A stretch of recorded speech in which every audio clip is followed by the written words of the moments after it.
Shalom Bapak Ibu, kita bersyukur kita sudah ada di hari Sabtu. Mari kita akan merenungkan firman Tuhan kembali, kita berdoa. Bapa di sorga, di dalam nama Tuhan Yesus kami bersyukur.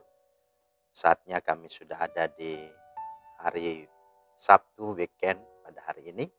Kami akan merenungkan firman-Mu. Mohon sekali lagi tuntunan terang dan hikmat dari Roh Kudus menyertai kami. Dalam nama Tuhan Yesus. Amin. Firman Tuhan kita terambil dalam 1 Korintus 15 ayat 10. Tetapi karena kasih karunia Allah, aku adalah sebagaimana aku ada sekarang. Dan kasih karunia yang dianugerahkannya kepadaku tidak sia-sia. Sebaliknya, aku telah bekerja lebih keras daripada mereka semua. Tetapi bukannya aku, melainkan kasih karunia Allah yang menyertai aku. Itulah firman Tuhan yang menjadi dasar renungan kita pada hari ini. Nah, tema kita adalah cuma-cuma versus kasih karunia. Saudara, bicara soal kata cuma-cuma dan kasih karunia terkait dengan persoalan dosa dan keselamatan manusia, terkesan oleh kebanyakan orang percaya adalah sama. Adalah sesuatu yang bersifat gratis, berkonotasi simply pragmatis, yang tidak perlu ada beban moral di sana dan pertanggungjawaban etis dan teologis. Sehingga bagi si penerima kasih karunia dengan pemahaman cuma-cuma itu menganggap sesuatu yang murah dan hingga sampai kepada berperilaku yang biasa saja. Agnostik, ya tidak mau tahu, dan juga permisif. Artinya mereka mau katakan ya bahwa mereka akan diselamatkan bukan karena mereka yang pilih atau mereka yang tentukan, melainkan Allah. Kemudian, kalaupun saya berbuat kesalahan dan dosa, maka bukankah gampang saja? Tinggal datang kepadanya, mengaku dosa dan minta ampun. Dan itu sungguh solusinya. Apalagi ada wadahnya, ada ruang yang tersedia untuk itu. Seperti contoh dalam ibadah minggu, ada waktu-waktu yang memang disediakan, yaitu datang memohon ampun atau mengaku dosa. Sehingga ketika seseorang selesai melakukan ritual itu, seakan-akan dosa dari hari Senin sampai hari Sabtu sudah terhapus. Dia menjadi bersih lagi. Lalu besok Senin sampai Sabtu lagi ke depan, dengan mudahnya dia bisa berbuat dosa lagi. Nah saudara, ini namanya saudara sedang mempermain-mainkan kasih karunia Tuhan. Mempermainkan anugerah Tuhan. Sama dengan pada waktu Yesus ketika tersalib, saudara sedang mengolok-olok dia, meremehkannya, main-main, bahkan menertawakannya. Bedanya dengan para prajurit dan orang banyak waktu itu dengan saudara saat ini adalah mereka menghina, mengolok-olok dan menyelibkan Yesus karena mereka tidak tahu, tidak mengenal siapa Yesus sesungguhnya. Sedangkan saudara adalah orang yang sudah tahu, bahkan mengenal, bahkan sudah menerima anugerahnya. Sehingga jika saudara masih memahami dan bersikap pragmatif dan permisif seperti itu terhadap kasih karunia Allah, maka sesungguhnya saudara orang yang lebih jahat daripada sebelum Anda mendapat kasih karunia-Nya.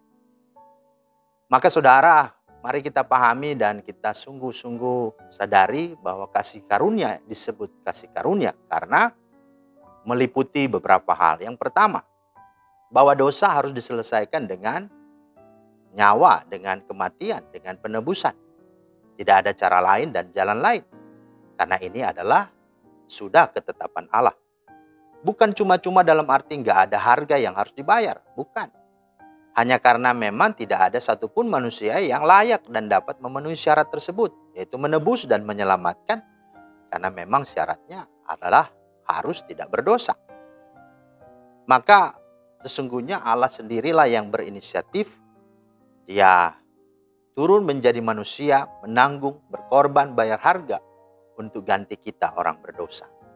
Jadi jelas bukan berarti tidak ada harga yang dibayar.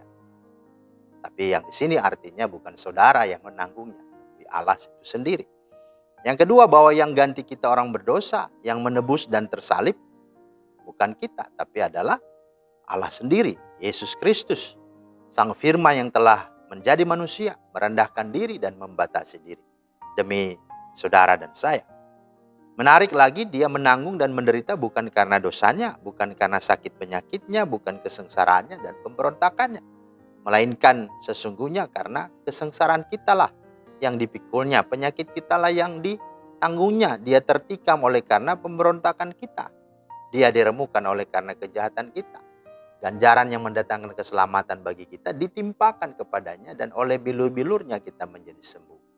Jadi jelas di sana betapa dia berkorban bagi saudara dan saya. Yang ketiga, bahwa kasih karunia disebut sebagai kasih karunia manakala seseorang hidupnya berubah ke arah Kristus dan bertanggung jawab etis atas kasih karunia Allah. Inilah yang dialami dan dihidupi oleh Paulus dengan ciri-ciri yang berikut, sebagaimana dalam ayat yang kita baca tadi. Yang pertama, orang yang mengalami kasih karunia, dia akan semakin sadar bahwa hidupnya ada karena anugerah. Dikatakan ayat 10 bagian A, tetapi karena kasih karunia Allah aku adalah sebagaimana aku ada sekarang. Jadi ini membuat orang tahu diri siapa dirinya. Semakin dia memahami kalau dia masih bisa ada itu karena anugerah Tuhan, apalagi dia diselamatkan. Dia bersyukur, dia memuji Tuhan. Yang kedua, orang yang mengalami kasih karunia dia tidak akan menyia-nyiakan kasih karunia yang Tuhan berikan.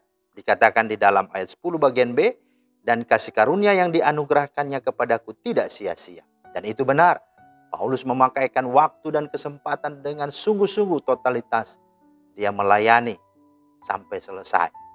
Ya, dia sungguh-sungguh menjadi rasul yang luar biasa. Ya, menuliskan kitab perjanjian baru, ada 13 surat dan beberapa jemaat-jemaat yang dirintis olehnya. Ini sesuatu yang membuat dia sadar. Dia tidak menyia-nyiakan kasih karunia. Dan yang ketiga, ketika orang hidup dalam kasih karunia, maka dia akan sungguh-sungguh memberikan yang terbaik dari hidupnya. Malah dia bekerja lebih keras dan lebih cerdas, bahkan ikhlas dalam segala hal.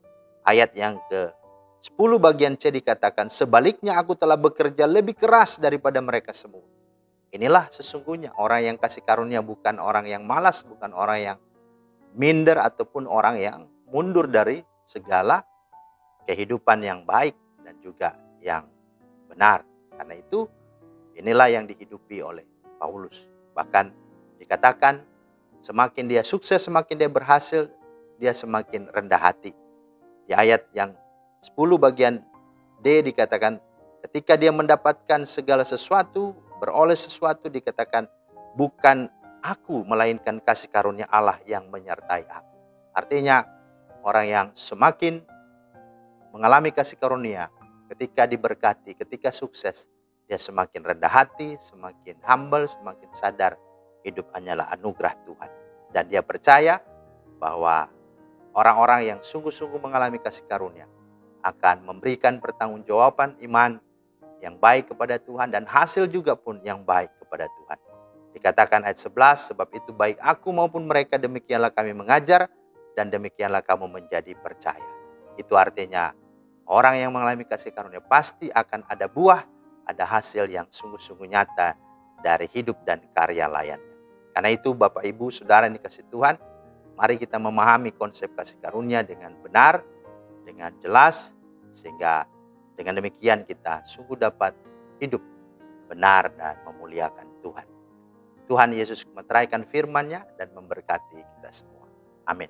Terima kasih Tuhan atas firman-Mu yang kembali mengajar dan meneguhkan kami tentang kasih karunia-Mu, agar kami tidak salah memahami dan menghidupinya, melainkan kami pakai betul-betul kasih karunia itu untuk semakin efektif dalam kami melayani-Mu dan bersaksi dan memuliakan-Mu. Dalam nama Tuhan Yesus kami berdoa. Amin. Demikianlah firman Tuhan hari ini, kiranya menjadi berkat. Selamat berhari weekend dan selamat beraktivitas. Tuhan Yesus memberkati. Shalom.